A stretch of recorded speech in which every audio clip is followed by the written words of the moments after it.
If your paint's thin enough, though, it'll literally just slide right over there.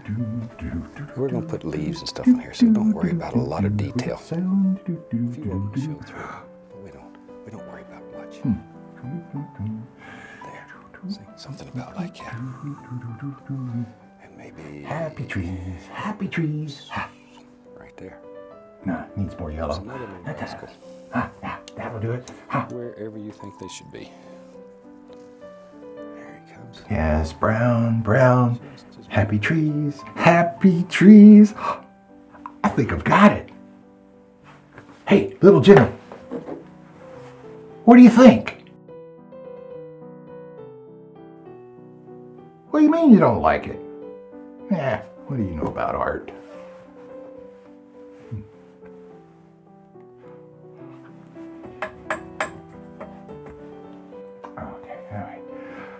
Well, you know, it's not until you try someone else's craft and fail miserably that you truly learn to appreciate what goes into it.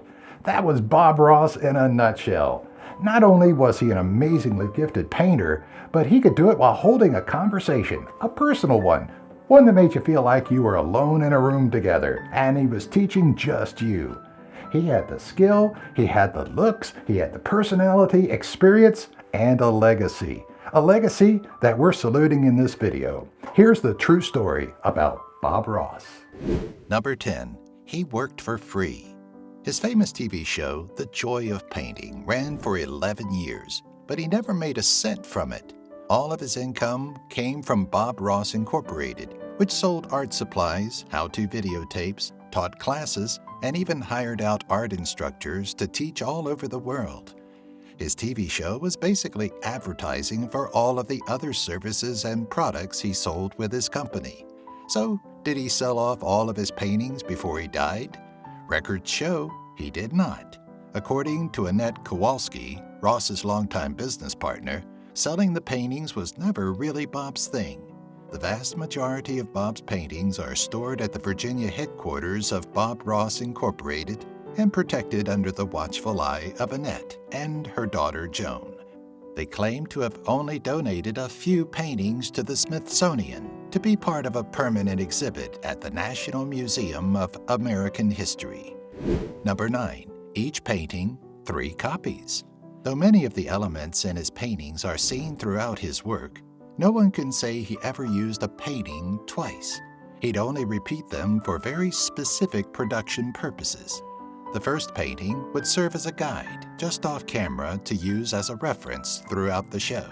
The next one would be done on camera during the show. And finally, he'd do a third with a little more detail for his instructional books. That's all.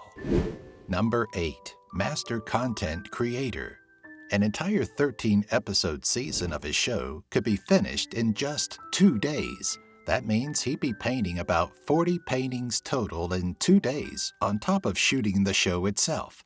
That's tireless work that would then free him up to teach painting lessons and manage his business. But Bob didn't look at it as work because he truly loved what he did. In his lifetime, he purportedly completed over 30,000 paintings. That's enough to do one painting every single day for over 82 years. On his television show alone, he completed approximately 1,100 paintings. Number 7. He rejected Oprah. To this day, being anywhere near Oprah means that you made it. But not to Bob Ross. After being invited to be on Oprah, he turned down the invitation after he found out the real subject of the episode. First, he thought he'd be painting for a live audience, which excited him. Later, it was revealed to him that the show would be about couples that are in business together but don't live together. He didn't want to go on TV to talk about his personal life, so he decided not to go on at all. Number 6. Missing a digit. What's up with artists missing bits and pieces of their body?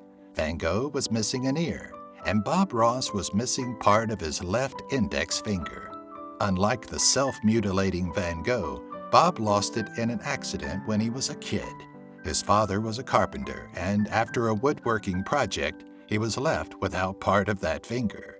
He's lucky that's all it was, and it never bothered him much as he went on to become maybe the most prolific artist of his time. If a missing finger won't stop a painter, what's stopping any of us from achieving our dreams? Number 5, a military man.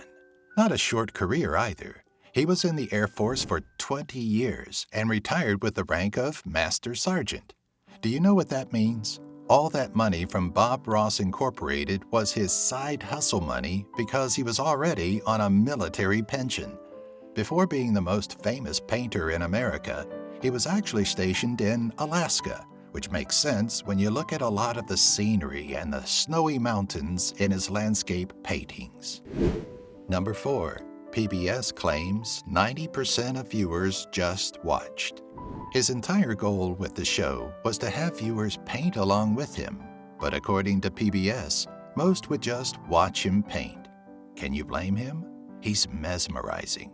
Only a very faithful 10% would follow along with him. It's like watching cooking shows. Who is really cooking along with Jamie Oliver? I'm eating pizza and drinking a pot of coffee. Number 3, Bob Ross Museum.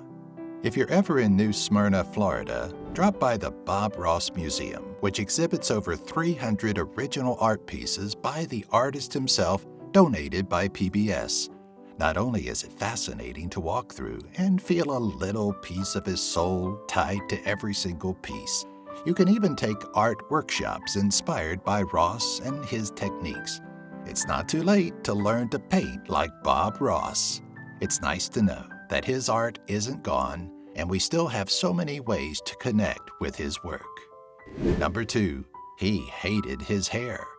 If we ever saw Bob Ross without his big curly hair, there's a chance we might not even recognize him. Little did everyone know, he didn't actually like it. He had it permed so he wouldn't have to cut it very often and ended up getting used to the look to the point where it became his signature style. He actually hated it, but once his image was everywhere and the face of a whole company, he didn't have much of a choice but to keep it. Check out what he looked like before the perm. A whole other guy, right? Number 1, an animal lover. As if he couldn't get any more wholesome, Bob Ross, on top of everything else that's sweet and nice in the world, was an animal lover. He'd often feature raccoons, owls, and other small animals in his paintings, and his family vouched for his love for animals since he was very young. In fact, growing up in Orlando, he'd often come upon injured animals and bring them home to take care of them. He took home squirrels, armadillos, snakes, and even an alligator or two. Just watch him interact with animals. It's so endearing. It's not tough to imagine why he considered starting a whole show to teach kids about wildlife called Bob's World. Thanks for watching and brushing up on your Bob Ross knowledge. What new info did you learn about him? Let us know in the comments. Be sure to subscribe, click the bell, and give this video a like.